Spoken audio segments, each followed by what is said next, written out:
Na naman po ni dating Pangulong Fidel Ramos ang umano'y pagkukulang mula sa lokal na pamahalaan hanggang sa national government. Kaugnay po ng paghahanda at pagharap sa epekto ng bagyong Yolanda. Halata raw na hindi napagandaan ng storm surge. Hindi raw agad napagdesisyonan kung anong gagawin sa mga foreign aid na nagdatingan. Wala rin daw naging controller on ground kaya tumagal ang paghatid ng relief goods. Tumanggi naman si Ramos na magkomento sa naging performance si Pangulong Aquino dahil nakita naman daw ito ng sambayanan. Bilang dating sundalo, defense secretary at Pangulo ng Bansa, veterano si Ramos sa pagresponde sa kalamidad. Suwestyon niya matapos ang kalamidad, bigyan pa ng kapangyarihan ng NDRRMC sa papel nila sa oras ng kalamidad. Dapat din daw silang bigyan ng sariling pondo.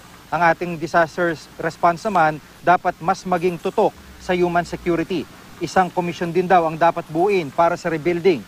Dapat may national ID system rin at dala ito lagi ng mamamayan para madali ang identification sa mga bangkay.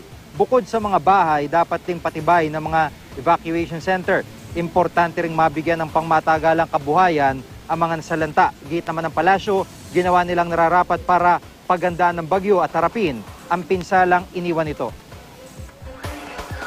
What I have seen so far is a reactive kind of government functioning dahil sa pagkukulang ng really long-term strategic advanced planning. What unfortunately we saw during the first 10 days or 2 weeks, starting on the 8th of November, was a lot of double handling, time lost or time delayed in providing rescue, assistance, and relief.